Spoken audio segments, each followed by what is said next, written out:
All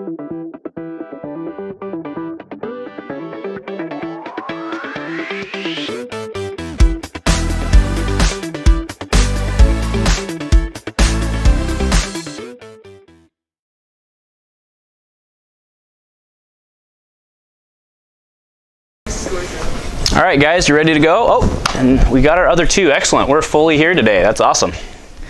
Everybody have a good week. Enjoy all your snow days off. The horrible, horrible storm we had over the weekend. So that actually brings up an interesting point of ethics for engineers. So let's say now let's be careful with the term weathercaster and meteorologist, because they're actually not the same thing, as you guys maybe know, right? A meteorologist is someone with a degree who's actually studied the science of weather. And a weathercaster is someone who gets on the TV and tells you about the weather, right? There's both in Portland. Some of them are meteorologists, some of them are not, right? But so let's say you made a prediction that the world was going to end this weekend in 20 feet of snow, right? More like 4. And then what happened this weekend happened. Okay, so let's extrapolate that to Daphne. You ran an engineering project and it failed. What are you going to do? Are you going to own your failure? Okay, what are you going to do next? There you go, great answer. So what we do in my field, at my company, we call it a post-mortem. Actually, the medical industry uses that as well, but usually they're using that for dead bodies a lot of the time, right? But no, so what you do in a post-mortem, it's not to blame Benjamin for screwing up, right? We don't care who screwed up. We don't care, it's not about finding fault, it's not about assigning blame. What we care about is looking at the process where we screwed up, where it went wrong, right? So there's actually one thing we're going to talk about today that is a good example, right? The people who made the mistake went back, they formed a committee, they went in, they looked at what went wrong and how they can prevent that from going wrong in the future. All right, so that was why I was using the weather example, right, is I'm hoping that the weather people go back and look at where they made where their models went wrong, where their predictions went wrong, stuff like that, right? And what we as engineers can learn from that is we're going to make mistakes, right? You guys probably, most of you guys are A students, so you probably only miss 1 to 2 questions on a test, right? I'm sure, if any, right? But when you go back, do you just say, oh, I got it wrong, it's the teacher's fault? Or do you go back and learn and try to figure out how you're going to get it right the next time? I already know what the answer is because you guys are here, right? You guys go back and you learn and try to figure out, and it's no different in engineering, right? We own it, we say, okay, we screwed up, the tire fell off, whatever. Let's figure out how to not make the tire fall off, okay? So today, we are going to talk about, so remember the first half of this class, roughly, we are talking about engineering basics. And you cannot get more engineering basics than units and conversions. This is what we're talking about tonight, okay? But first, I want to talk about basic engineering skills. So everybody in here is thinking about being an engineer, maybe, maybe not, right? You're at least considering strongly going to school, right? Secondary school, college, university. Why are you doing that? Lynn, why do you want to go to school? It's probably the best way to get a good job. Okay, that's exactly the answer I was looking for, right? You guys are going to do it because you want to go get a job, right? You're not going to go to school, I hope, and then go live in your mom's basement for the rest of your life, right? Or your parents' basement, whatever, for the rest of your life, right? So what, Chandler, right, if you need to go get a job, what do you think employers are looking for?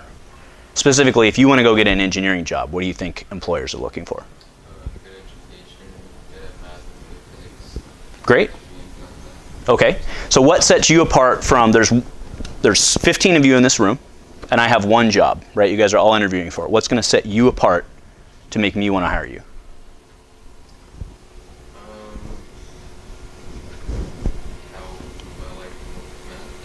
Okay, fair enough. So I'm going to look for these right here. Skills employers want, right? This is what I want you guys to think about not only today, but as you guys are going forward in whatever career path you choose and also in school, right? Because I want you to remember something. The world is really big, but as you guys learn more and become more specialized, the world actually gets really small, right? I can't tell you how many people I went to undergrad with who then went to a different grad school who ended up going to grad school with somebody who I ended up working with, right? You don't want somebody to come back and be like, man, that Ryan, he was a real jerk and he didn't know what was going on, because that's going to come back to you, and maybe all of a sudden you're interviewing with somebody who was dad's brother's friend with some guy that you ticked off at one point in time, right? So I want you thinking about all of this stuff as you go through and act professionally in your career, right? So the first one you spoke to, right? Engineering, you spoke to being good at math and science, right? And that's engineering knowledge. Okay, the next is professionalism. I'm not here in, surf shorts and a tank top because I want to convey that I actually know what I'm talking about. I want to look professional to you guys, right? Now, we're getting a little more flexible with that with the Facebooks and Googles and stuff, the IT world, right? We're a little more flexible. I mean, sometimes, I dress nicer here than I do at work, right? But still, you don't want to come in looking like a slob for obvious reasons, right? And acting professional, right? Not talking to people like, hey dude, hey bro, right? Talking to people like you would as normal as you would expect, right? I see a lot of smiles and stuff. It sounds funny because it's basic stuff, but you'd be surprised how many people out there don't get that kind of stuff, okay? Next is you need to be a team player. The sad reality is, unless you want to be like little Gollum behind your computer programming for the rest of your life, which isn't probably going to serve you very well, you're going to have to deal with other people, right? And that's one of the negative stereotypes about engineers, is that we don't deal well with other people. And that's actually exceedingly false, because if you don't deal well with other people, you're not going to succeed in this job, because you're going to have to be on teams. Every semester you're going to have at least one, you guys probably do one team project in each class now these days, right? That doesn't stop. Right? And it's not going to stop at your job. And eventually then you're going to have to manage people, or at least interact on a much larger team and a much larger scale. Okay? You have to be flexible and adaptable, and that's the biggest one. We talked last week, was I picking on Rachel last week? I think I was picking on you maybe about your project failing, right? I gave you a 30-day project, and then at 20 days I came and said, your project's canned, sorry. Right? You have to be flexible and roll with the punches. You have to learn new technologies as they come out. Your general knowledge, of course, just as Chandler spoke to. You have to be quality oriented. What do I mean by that? What do you think I mean by that? Know what's good and only use what's good. Okay, know what's good and only use what's good. So what do you mean by that? Say, I'm going to use the best technology, make sure it is the best of what I can make. Okay, that's the great answer, right? So quality matters all, because it doesn't matter if I put 100 units of product out the door. If 1,000 units of product out the door, if 999 of those don't work, is anybody going to come back and buy my product on Tuesday? Right? If 1 out of every 100 iPhones didn't work even, would people be buying iPhones like they did? Probably not, right? Okay? Attention to detail goes into what I was speaking about earlier. Customer focus, again, kind of that thing, right? You want to treat your customers with respect. Make sure that you're giving them what they want, not what you think that they want, unless you're Apple, and then you can kind of do that a little bit, kind of tell people what they want. Then we need to be safety conscious. This is a real big one, because it costs companies a lot of money when there's safety accidents, right? Somebody loses an arm, they're in the factory. It makes everybody bummed out. You're going to have a bad day. That person's life has been permanently changed, and the company is probably going to lose a lot of money, right? So it doesn't matter what angle you want to look at it from, the business side or the emotional side, that's not a good thing. So everything we do needs to be safety first. Be innovative and creative. Right? And that's where I want to build on what you were saying with just being good at math and science. I also want you guys to go out, grab projects as you can to demonstrate that you guys can actually get hands-on stuff. You can be innovative and creative. It's not good enough to just regurgitate what you read in a book, right? You want to go out and do practical stuff. And that's why in engineering school they're going to throw projects at you like you won't believe.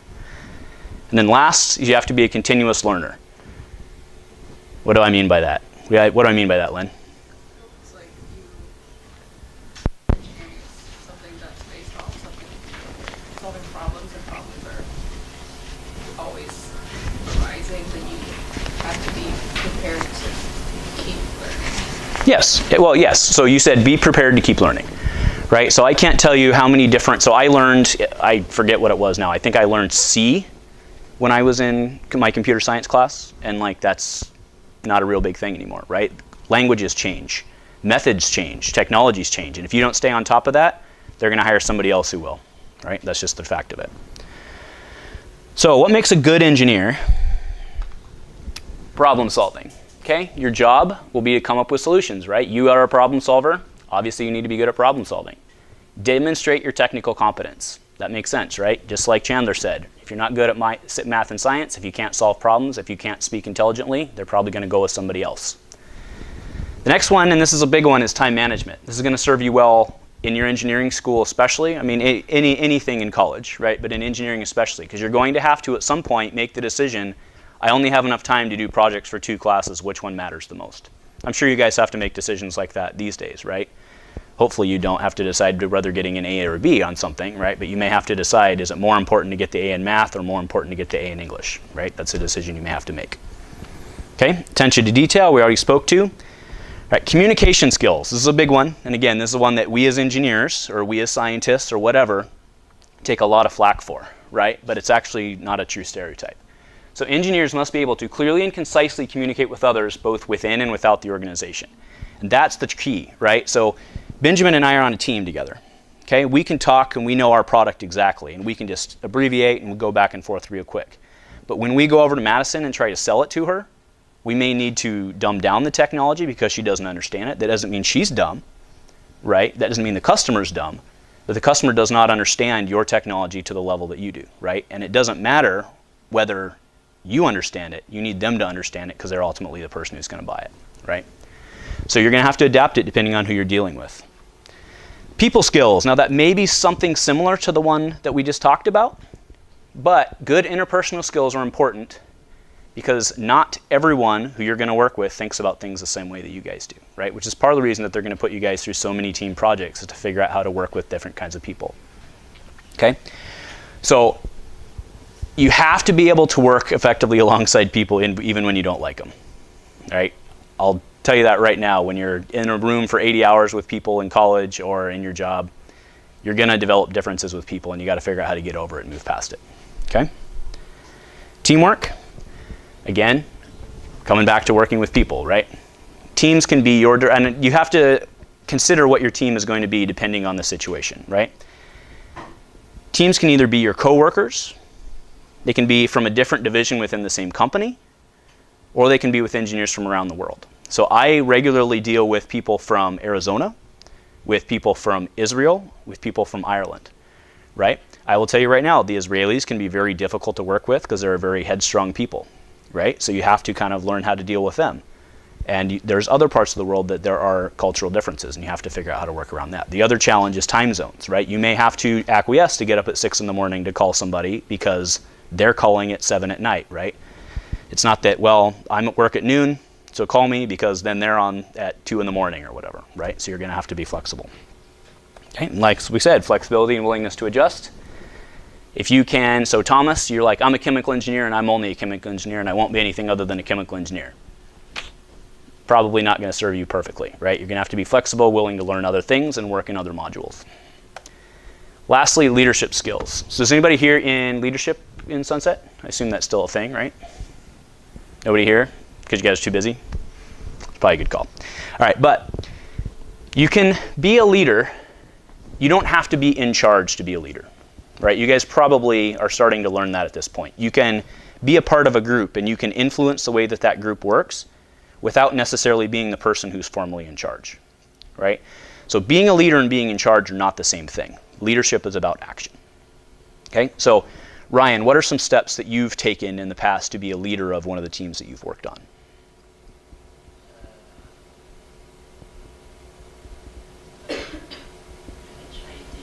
Pitch ideas, okay. So how about this one? Have you ever been able to convince someone, or I'll open it up to the floor. Has anyone ever been able to convince someone that your idea was their idea? Because that's one of the best ways to get somebody to accept your idea. No? Yeah, kind of, a little bit. You kind of steer them your way. You know, that's leadership, right? Just because you're the boss doesn't mean you're necessarily the one driving the group, okay? And vice versa. All right, so who here wants to become an engineer? Yeah, that's about the response we got last week. Actually, a few more wiggles, so that's okay. All right, so may not come as a surprise, but to become an engineer, guess what you're going to have to do first? Obtain an engineering degree, okay? So a Bachelor of Science in Engineering, or a BSc as we call it, is required for almost all entry-level engineering jobs.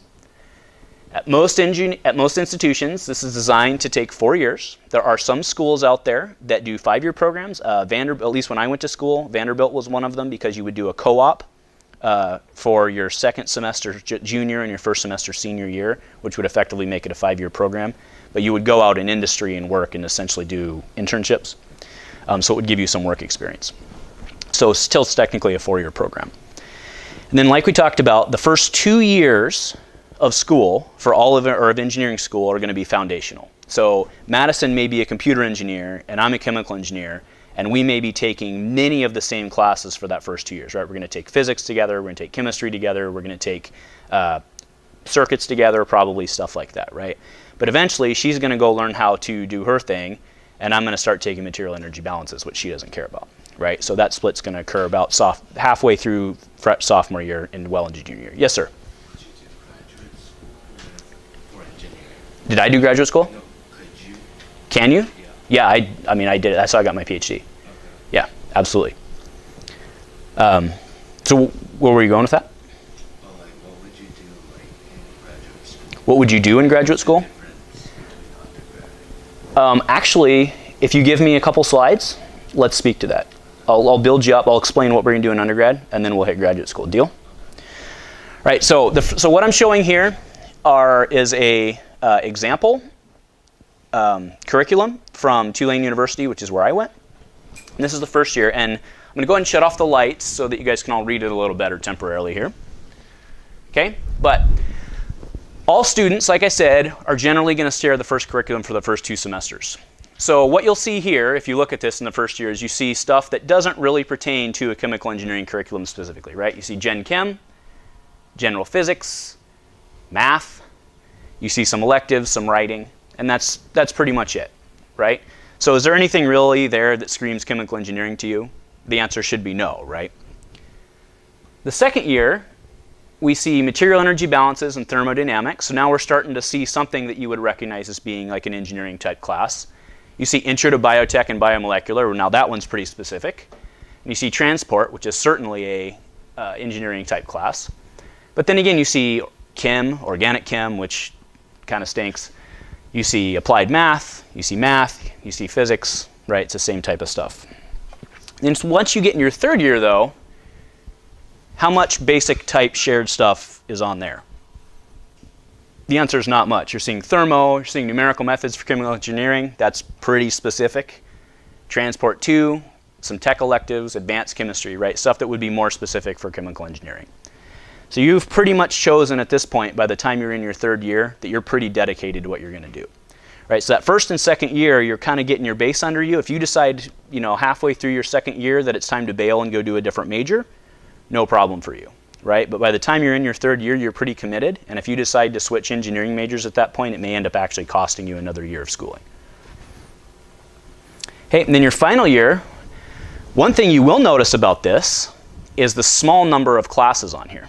You'll notice that practice school in second semester is actually basically worth 2 courses of credit. You actually don't really go to class for that. That is an assignment for they call it the capstone project, but it's the final project that you're going to be doing for your engineering. You're going to be spending a lot of time doing that. That's going to be your main deliverable really for you to graduate. So they give you a lot of credit for that. Then you're taking some other stuff to round out your education, but that's pretty much it. Okay, but again, by the time you're working on your practice school, you're committed, you're ready to go into industry, you're picking your jobs, right? So too late to go back at that point. All right, so now let's talk about Andrew's question on postgraduate studies. All right, I'm going to turn the lights back on, guys. Okay, so a master's degree, an MSE, can give you the extra edge when applying in industry for jobs, right? There's a lot of people who go and get their master's these days. In engineering, one of the advantages of engineering, like we talked about last week, is it's one of the few out there where you can, with a bachelor's, go earn like a support a family type salary, which is very good. But if instead you want to take another year and a half or so and get a master's, that's certainly something you can do. It will raise the bar on your entry salary, and it will make you a little more attractive to hiring. Then the next step, obviously, is the PhD, the doctorate. The purpose of the PhD is to allow students to gain the knowledge and research skills that would need to contribute to a company or a laboratory in a research setting, right? So I stress, and again, this is coming from me who has it, right? I stress, unless you want to go do a research type job, the PhD is actually not a good investment for your time. Now I want to be clear, most PhD programs who are worth their salt do not cost you anything, right? So when I went, they comped school. I had to pay some fees and stuff, but they waived tuition as part of the plan. I was a TA, so I would TA some classes, right? But I did not have to pay for school. And I got a stipend of, at the time it was like, I think it was 19 and a half a year, which is not a lot at all, right? But you're not paying for school, which is great, which means you're not accumulating debt, and you can eat top ramen and macaroni and cheese and stuff, right? It's okay. Meanwhile, if I had graduated, so let's think about that, right? So I spent 4 years in grad school at roughly $20K a year, so that's $80K over 4 years, right? If I had just gone out, say I got a bachelor's degree, what were the salaries we were looking at last week? It was like 60, 65, right? So let's say 60 just because it makes it easier, right? So that's $240,000 over that 4 years, right? Now with the PhD, let's say I graduated 100K, okay? If you start doing the math, obviously that PhD is going to overtake at some point, right, of the total lifetime earnings. The thing is, during that 4 years that you've had your bachelor's, not only are you continuing to earn that money, but you're getting raises, you're perhaps getting promotions, you've got the experience, maybe you've moved jobs and gotten a job that pays you more, right? So generally what we see is by the time you hit that 4-year mark or the 5-year mark, where a lot of people, I mean, some people even spend longer, like 7 years in their PhD, by the time you hit that mark, generally you're earning about the same, you're roughly in the same area. So you've actually ended up accumulating more wealth, right? It's just like taking an integral, right? It's more area under the curve, right? You've accumulated more wealth during that time. So I really want to stress to you guys that, you know, it's great and it's romantic to have a PhD behind your name. Don't get me wrong, I love it. But if I didn't want the job that I have today, it would have been a waste of my time and I would have ended up losing money in the long run if I just wanted to go get an entry-level job and work through. Yes, sir? Are PhDs only for masters in science and math? No, and actually, interestingly enough, I do not have a master's degree. I skipped my master's and went right into a PhD. Oh, so they're not the same as a master's? Wait, sorry? So a PhD isn't the same as a master's degree then? No, so master's is, you can usually get a master's in like 1 to 1.5 years or so. PhDs, and masters are typically course-based-ish, and also they're not generally free, right?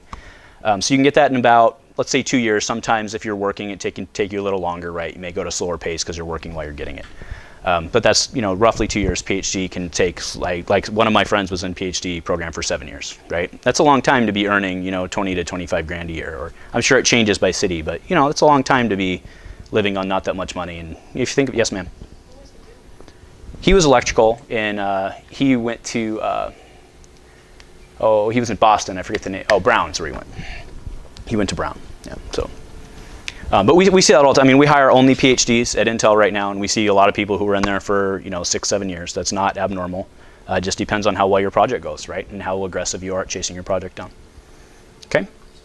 Yeah. It took me 4 years to get my PhD. Yeah, which is about as quick as you can do it. Yes, sir. So they're not the same, but would they have the same sort of value, the masters and PhDs? No, so masters, it used to be the rule of thumb that masters was roughly about 10 grand more per year. That's probably not an accurate statement anymore. It's probably a little more than that.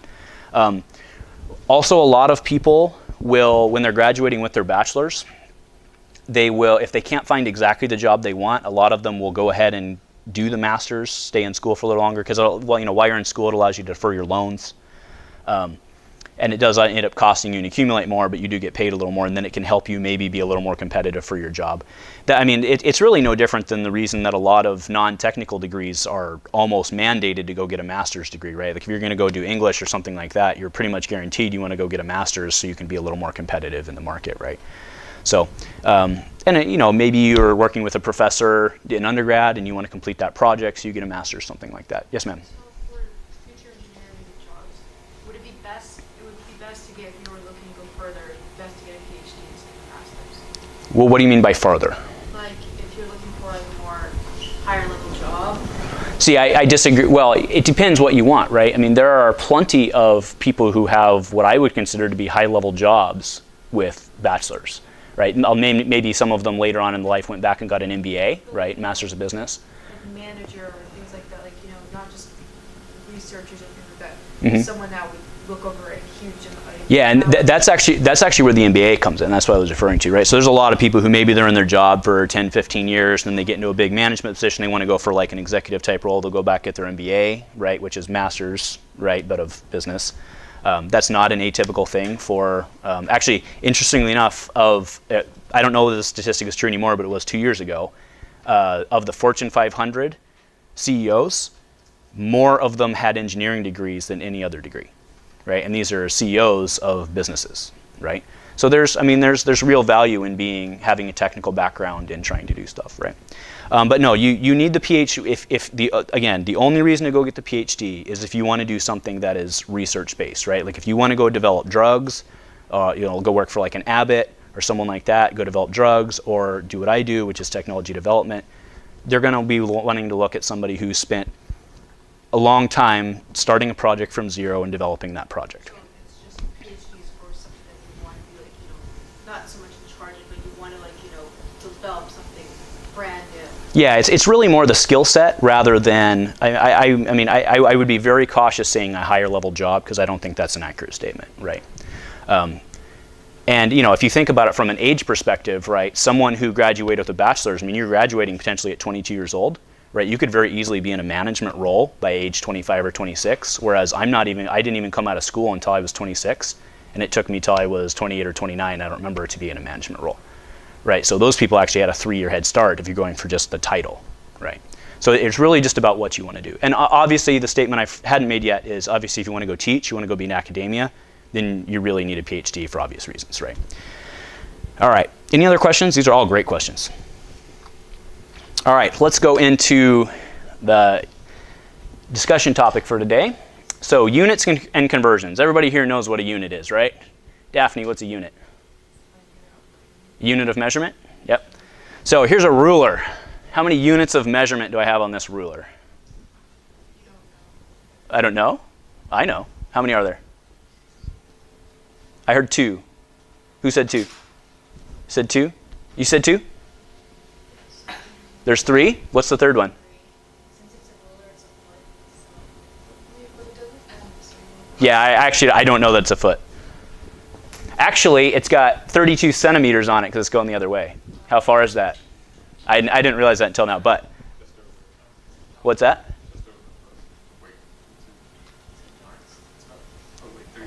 32 centimeters. All right, but you guys nailed it, right? So I heard 2. Jairam, you had 2, right? Why are there 2? Or what are the 2? All right, great. So what is a unit? It's like a standard amount. Wait, what did you say? You said weight? Wait, what about millimeters? Oh, actually, that's true. Fair point. She's got us there. There are 3. You are correct. So there are 2 systems of measurement, right? There's inches, right? There's the English system, then there's the SI system, right? All right, but so, Lynn, you were talking. What is a unit and why do we use them? It's a standard amount of something. Perfect. The reason why we use them is so we can talk about things in a standard manner. Yeah, so you said it's a standard unit of something, and so that we can actually communicate to each other about it. So if I were to tell Rachel, if I were to say go to, yeah, can you go to? No. But it's just down the hall. It's just 2 down the hall.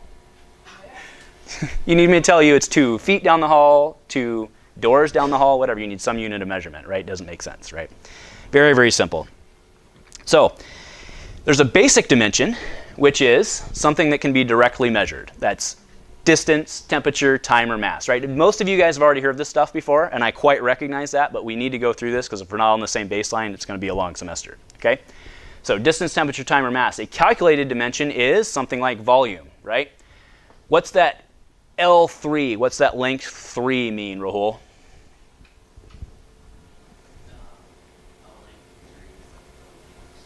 Length cubed. And what do I mean by length cubed?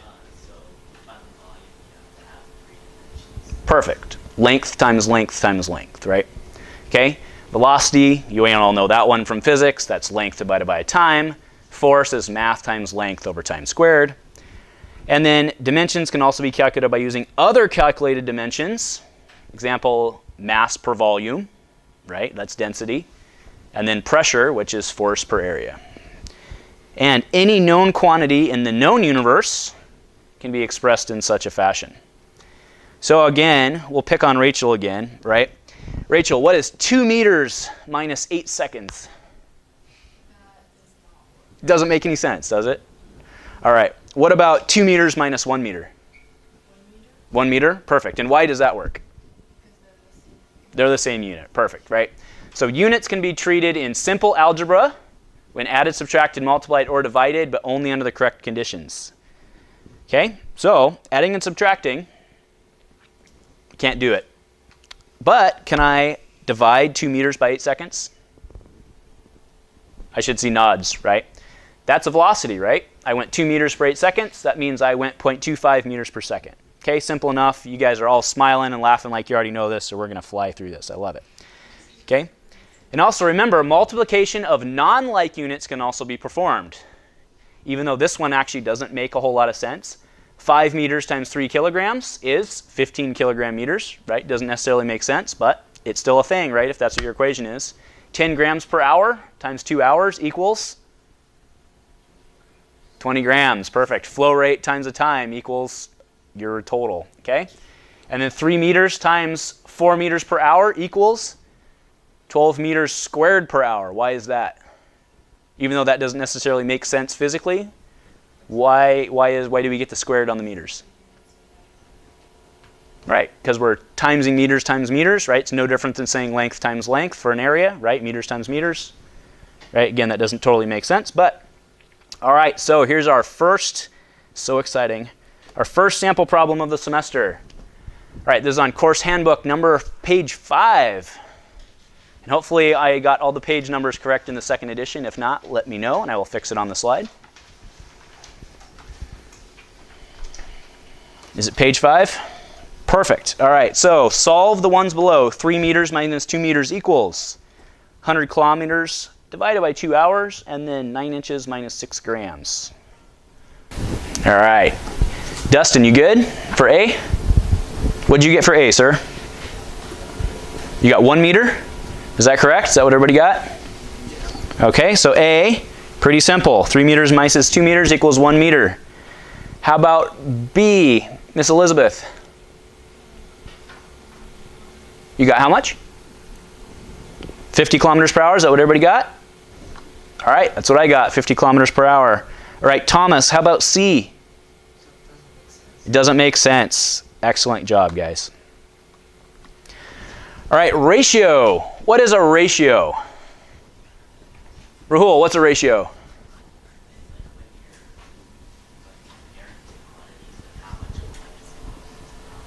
Okay. Yeah, and a lot of times on your guys' SATs, they do it with a little semicolon, right? It's like A to B something, right?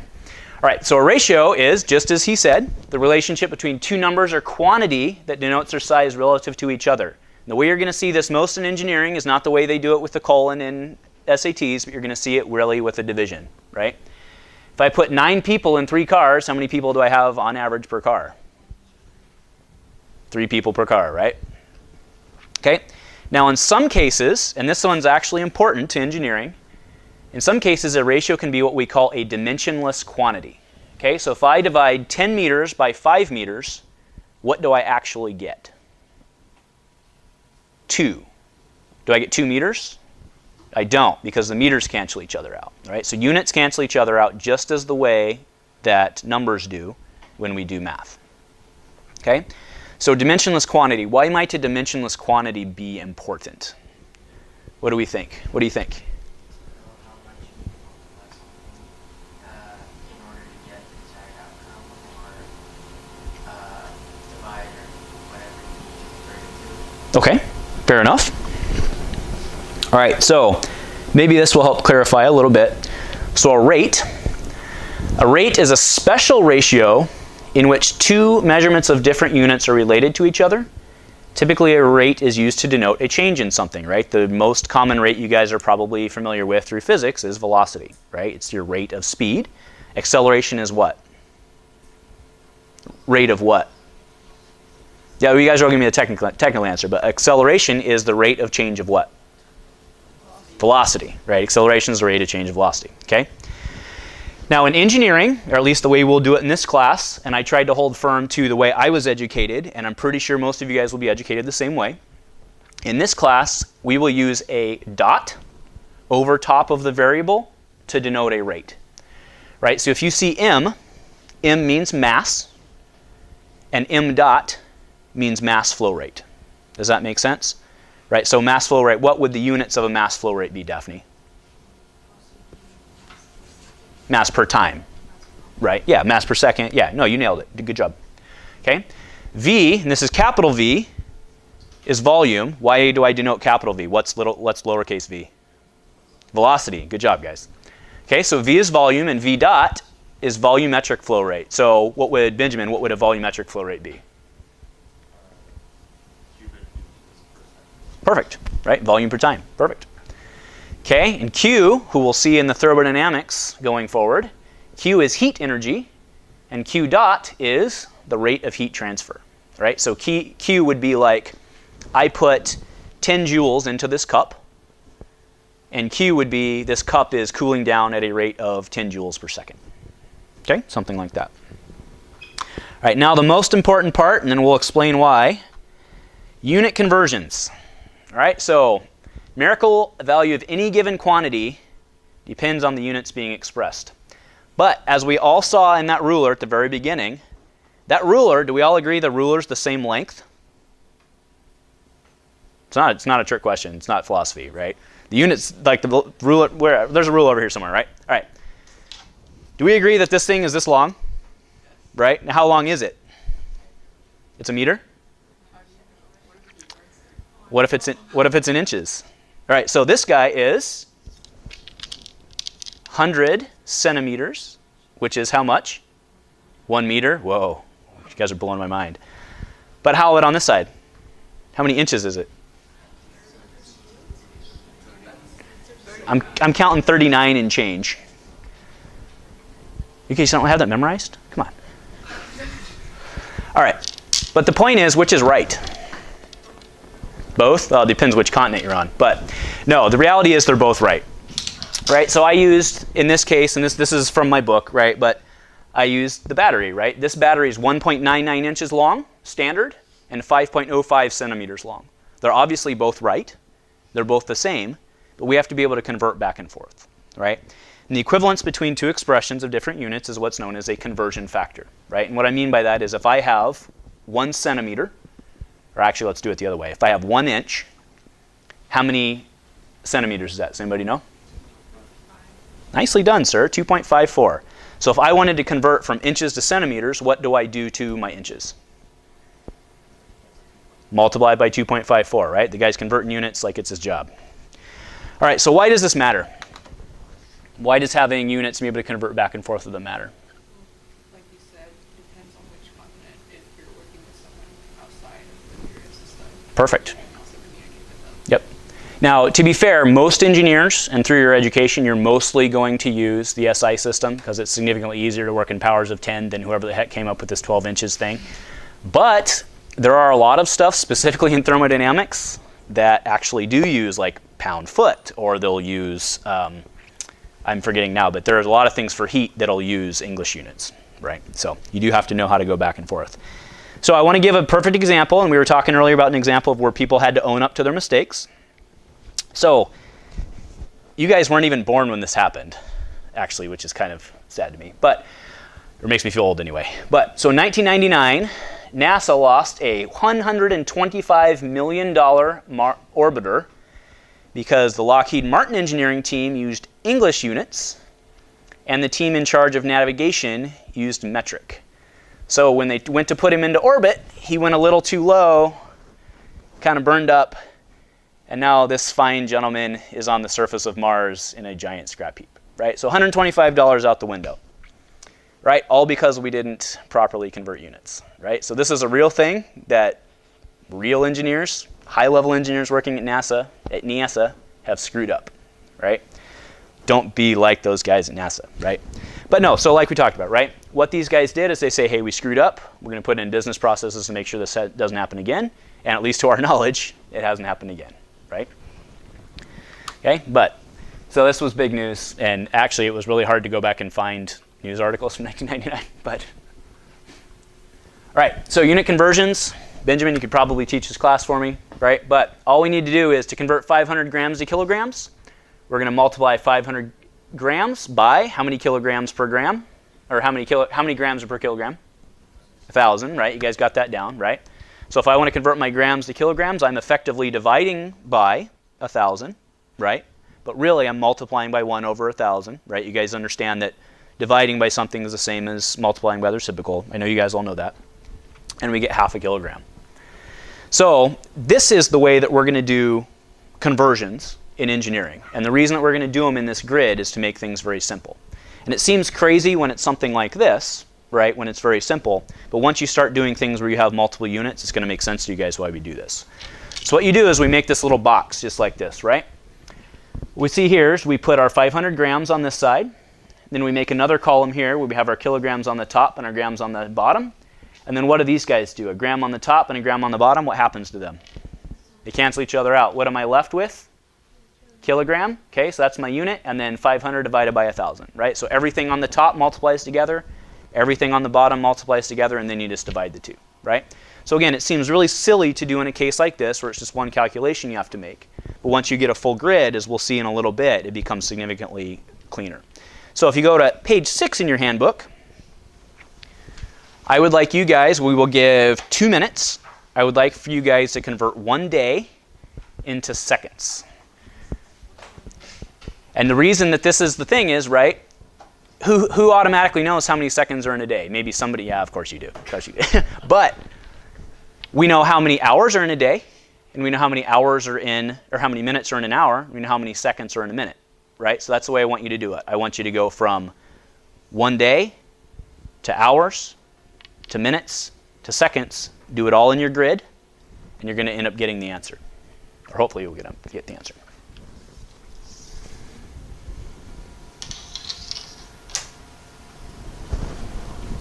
All right, let's give it a couple more seconds and we'll wrap up here. And then Andrew's going to take us away.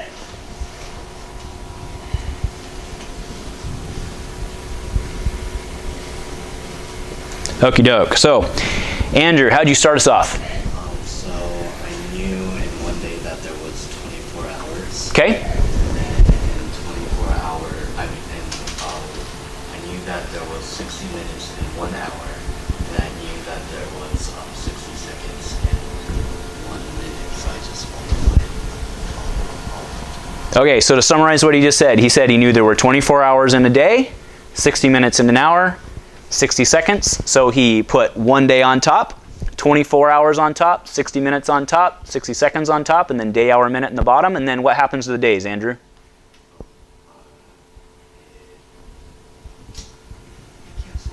Right, the days cancel. Does the hours cancel? Minutes cancel, and what are we left with? Perfect. So in the end, it cancels all out just like that. We're left with 1 times 24 times 60 seconds, which equals, what'd you get? 86,004. There we go, yeah. 86,400 seconds. Nicely done, sir. Give him a hand. All right, you got 1 hand. All right, that's all right. All right, next, handbook, page 7. The next one, the leaky faucet. So this one's a little more complicated. A faucet is leaking at a rate of 1 drip per second. Each drip is, on average, 1 centimeter cubed in size. How many gallons are wasted over the course of a week? I do want to remind you that there are conversion tables in the back of your book if you do not know how many centimeter cubes are in a liter.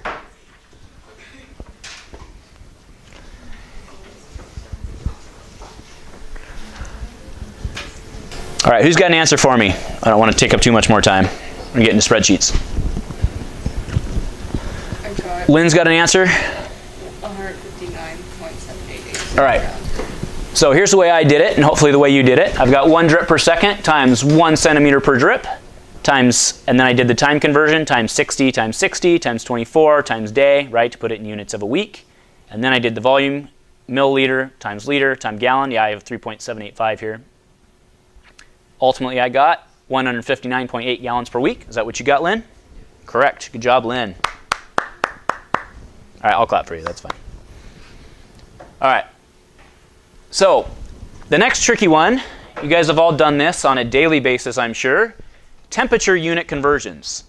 What's the problem with converting from Fahrenheit to Celsius, aside from the fact that it's super annoying? What's the problem with it?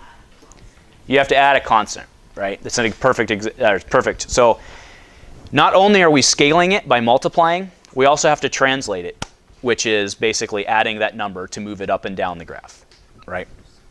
So all that comes down to the fact that the reference point, what's the ultimate reference point for temperature? Does anybody know? Oh, there's a couple, but what's the ultimate reference point?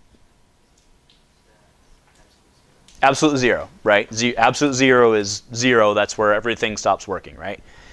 I would also accept that boiling is a reference point, right? Boiling at atmospheric temperature, right? What's boiling in Fahrenheit? Anybody? 212, right? You're on fire. And what's boiling in Celsius, which is why it makes so much more sense? 100. So everybody knows that, right? So obviously you can't, if you were at 100, you could say, okay, well, there's 100 equals 212. So let's just multiply 100 times 2.12. Does that work, Benjamin? It works at that particular temperature and nowhere else, right? So instead, we get these formulas that you guys are all well familiar with, or at least have seen probably multiple times in your life in like middle school science. Okay? It is, what's the formula for Celsius to Fahrenheit? Come on. 5/9? Is it 9/5? You got to remember. 5/9? All right, yes. 5/9 plus or minus 32? Minus, right? Because 32 Fahrenheit is freezing. What's freezing in Celsius? Yes, it's at 0. Okay? So you guys just remember to use the formulas, okay? All right, and then you guys are, of course, familiar with SI unit prefixes, going all the way up to tera, which is, I bought like a terabyte drive the other day for like 100 some bucks, which is mind-blowing, right? But we're all familiar with centimeter, meter, right? What does centi mean? 100? 100th, right? So what does that actually mean for us in terms of engineering, right? As engineers, we don't care about hundredth, we care about to the power of what? 2? -2, there you go, right? How about mega up there? What does mega mean? If I have a megabyte, and that actually, let's not do bytes because that's actually not true, right? If I have a megameter, how many meters do I have? What's that? I don't care about that. I just have 10 to the 6th, right? If I have a tera, it's 10 to the 12th, right? And then on the small side is actually where we're more going to see things, especially as you guys progress in your careers, right? Nano is a big one. Nano is 10 to the negative what? 10 to the negative 9, right? Millimeter is how much? 10 to the minus, that one's an easy one, 10 to the minus 3, right? Because there's 1,000, so it's 1,000th, right? 10 to the minus 3. Okay, and then you have micro, which is 10 to the minus 6. Nano, and not much in the usable world gets much smaller than nano. You can go to angstrom, which is actually -10, but okay. All right, we're almost wrapping up here. So parts per notation. This one's kind of important, actually. Parts per notation is used to express proportion in measured quantities, such as mass fraction or mole fraction. Okay. We will primarily use this to describe very dilute solutions in chemistry and biology, such as like the chlorine in a swimming pool, or if you are an environmental engineer, the amount of pollutants in a lake or something like that, right? Okay. The most commonly parts per measure is something you guys are all quite familiar with, which is the percentage, right? Percentage is simply per 100, right? So if I'm giving you 10% off, how many cents do you get off for every dollar? 10, right? It's 10 cents per dollar, or 10 per 100, right? Okay. Other common parts per measures are ppm, which is parts per million. You guys surely seen that. ppb, parts per billion. You guys have surely seen that. And then there's ppt, which is parts per trillion. But do be very careful that it's not parts per thousand, right? ppt is just the nomenclature you'll just have to accept. It's parts per trillion, okay? Those are very common measures because those are good ways to express very dilute pollutants, right? Like the amount of lead in your water. It's okay for Benjamin to drink, 1 ppb, but once it's at 1 ppm, then he's in trouble, right? Okay? So suppose we have 1 milliliter of contaminant in 1,000 liters of water. The way we do this is it's 1 times, this is where those exponents come in and make your life a lot easier, right? 1 milliliter is actually 1 times 10 to the negative 3rd liter. So if we divide -3 by 3, what do we actually end up with? -6, right? It's -3 minus 6 equals -6. So we get 1 times 10 to the negative 6, which is 1 ppm, 1 part per million. Okay, because it's 1 divided by 1 million. Okay? All right. Mass and mole fraction. So, very quick, someone remind me what a mole is. The little dude that goes digging? So that's false. That's actually Avogadro's number. 10 to the 23rd, right? So, yes, you're correct. So a mole of something is, what was your number? 6.23, right? I believe so. You can fact check me on that, but I'm pretty sure, right? So if I have 1 kilogram, if I have 1 kilogram of, let's say, metal, do I have 1 mole of metal? No. Absolutely not, right? So we have to be able to convert, again, between the two. Okay? So, oops, I just clicked this. Oh, no, I didn't. All right. So you guys know from chemistry, or hopefully you know from chemistry, that a mixture is formed when you combine two things in a way that no chemical reaction can occur, right? A perfect example of that is like a pollutant in a lake, right? Okay, it might be chemically reacting with the poor frog, but it's not chemically reacting with the lake itself, right? So if we wanted to find out the mass of the pollutant in the water, what would we do? We'd measure all the pollutant, and we'd divide it by the mass of the lake. Okay, that's the mass fraction of the pollutant in the lake. On the other hand, we can also find the number of moles of pollutant in the lake and divide it by the moles of water in the lake. Okay, are those numbers going to be the same? Why? Because they're different units of measurement? But since we're dividing, shouldn't they then be the same? The answer is yes, you nailed it, right? Mole fraction is not equivalent to mass fraction because it was exactly what Lynn said. Things have different molar masses. Okay? So a mixture that's 20% component A by mass does not necessarily have to be 20% component or 20% molar fraction. Okay? So what we're going to do is we're going to learn how to convert between mass fraction and mole fraction because that becomes very important for some things. Okay? So what we're going to do is we're going to choose a basis of calculation. Does anybody know what I mean by that? Okay, so instead of saying how much pollutant's in the lake, let's just assume we have 100 grams of pollutant. Right? So if we assume we have 100 grams of pollutant, we can then assume we know how much moles we have, right? And then go from there. Okay? So let's work through this one together. But let's go to page 8 of your handbook, and what you'll see is there's actually a table already there that I'd like you to fill out as we go along, okay? Now again, if you haven't taken chemistry yet, I know there's a couple of you, don't panic when we're going through the mole calculations. You guys will figure it out super quick, okay?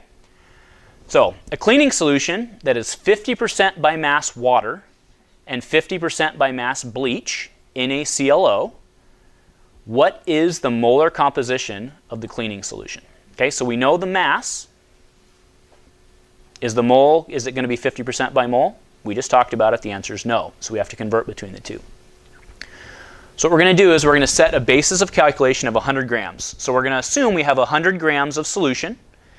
Now that solution is 50% bleach and 50% water. So how many grams of water do I have, sir? 50. And how many grams of bleach must I have then? 50, right?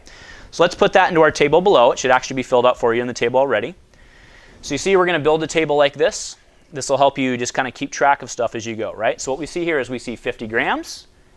We see 50 grams of bleach, and then the total is 100 grams. So our base is 100. We still have our 100. We're good. We didn't lose any mass, okay? The mass fraction is 50, which adds up to 1. Can we have more than 1? No, we can't, right? Right now we're going to put in our molecular weight, and then what do we do, Lynn, to convert from mass to moles? All right, let's ask this instead. What are the units on molecular weight? Grams per mole. So if I have grams and I want to get moles, do I multiply grams times grams per mole? Or do I divide it?